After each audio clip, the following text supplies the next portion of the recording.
What's going on, Legionnaires, and welcome back to Comic Breakdown. If you guys are new to the channel, do me a favor and hit that sub button, hit that notification bell, and make sure you're not missing any of the awesome content we have coming out. Now for this video, we're going to be jumping into some Black Cat issue number 7. And if you haven't been keeping up with this line, I highly recommend it. Go ahead, check out the link in my description, as well as at the top of this video. It will get you completely caught up on everything that's been going on in this line. Now, this is written by Jed MacKay, and the art is by Mike Dowling. And so far, throughout the last couple of issues, we've seen a lot transpire. We've seen Black Fox go to the Gilded Saint and bargain the deed of Manhattan for immortality for both him and Felicia. Black Cat, not knowing which direction she really needs to turn here, she goes to the only person she knows that may be able to help her. That person being Odessa Drake. And Odessa Drake helps her get into the Gilded Vault. And with that being said, let's dive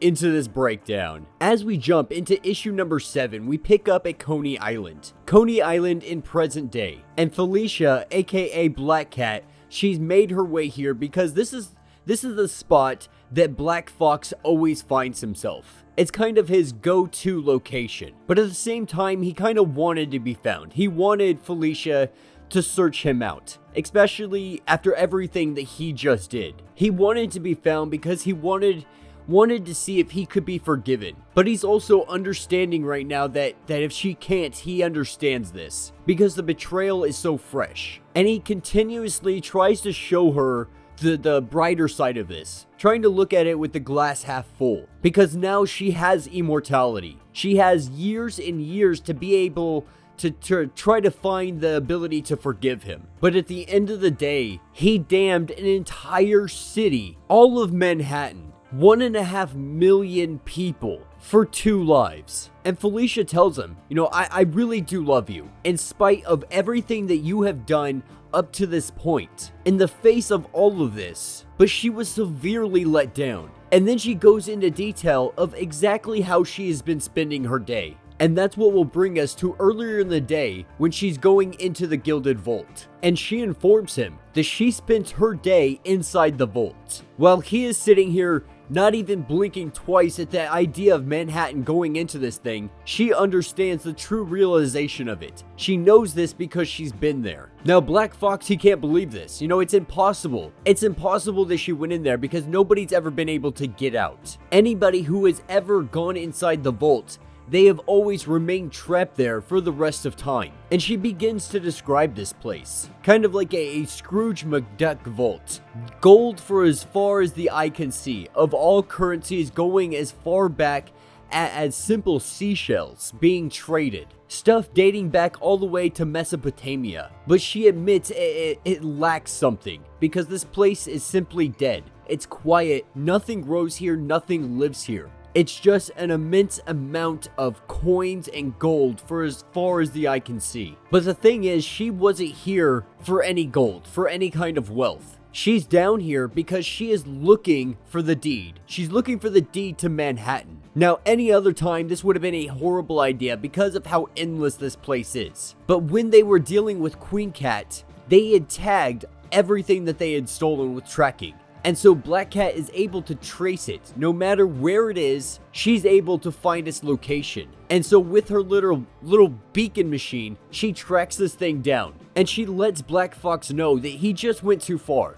She's definitely not a hero at the end of the day. She never would call herself that. But what he has done, it's just gone too far. She can't sit by and allow this to happen. She may have a flexible conscience, but it's just not this flexible. And that's the thing about Black Fox, is he's not someone that necessarily dictates his life on a conscience, because he's always seen himself as a coward. He's never had an illusion that he's anything different, and he's never portrayed himself to be anything more than that. He took up the name Black Fox after seeing this one day as a boy. Seeing a fox as a boy and it only having 3 legs. Now, he didn't choose a fox because of its cunning features or its glaring eyes. He chose it because this fox was willing to chew off its own leg to be able to survive, go against its very nature and maim itself. do whatever it takes no matter what. And that's the kind of tenacity that he always strived for. To do whatever it takes at whatever the cost. And Felicia, she acknowledges the fact that, yeah, she may have been included in this whole ordeal. It may very well have been because Black Fox has love for her. But she also understands that he did this so he didn't feel so selfish in doing it. So he had something to say, I am doing this not only for myself, but I'm doing it for someone else as well. And she pondered this deeply as she gazed upon the deed. Because in the vault, she found it. And so terrified, Black Fox, he's scared right now that she may have stole the deed back. But that's not what she did. She had bigger plans than that. Right now, the deed, it's still laying in the vaults. But while she's down here, she calls to the Gilded Saint. And Felicia has come here to make a deal. The first thing, she has more of a demand. She wants to be free of her immortality. She didn't ask for it, she didn't give consent to it, and she no longer wants this gift of immortality. And the Gilded Saint has no issue with this. It doesn't hurt his agreement in any way, shape, or form, and he sees it as only being able to benefit him. So with her request, he grants this, and takes away her immortality. But she has a second request. Her second request being that she wants to get out of here. She wants to be able to get out of the vault. And we all know this to be impossible. Even the Gilded Saint himself says that this is just not something that is feasible. But Black Cat lets him know that it is possible. It's possible with the Gilded Saint's help. And this is where she divulges some information about Black Fox, saying that he is going to end up double-crossing the Gilded Saint. Now that he has his youth pack, he plans to find and plan and scheme and somehow trick the Gilded Saint out of this deal. Now the Gilded Saint, he's very intrigued by this, but he's wondering what assurances he may have. And Black Cat tells him, if she's wrong, then there's no harm, no foul. You can drag me back here at any time. And so the Gilded Saint, he agrees. Because at the end of the day, he's not going to be able to lose in this situation. And sitting on that bench in Coney Island, Felicia lets him know that his contract is now void. His time has finally come. As she hands him his watch, he's sitting here in utter confusion. Because the truth is, he has no plans against the Gilded Saint. He has no plans to go against this deal or double cross it in any way. But Felicia has set up a trap. She left a bomb on the deed, and the Gilded Saint is going to believe that when this deed is destroyed, that it was Black Fox. And we see the deed detonate. It explodes in an instant. And with the deed burning up, with the fires increasing, we see out of the ocean, right next to Coney Island, we see the Gilded Saint make his appearance, proclaiming that Black Fox had broken their agreement, that the deed to Manhattan was no more. And so to replace this deed, Black Fox will remain with the collection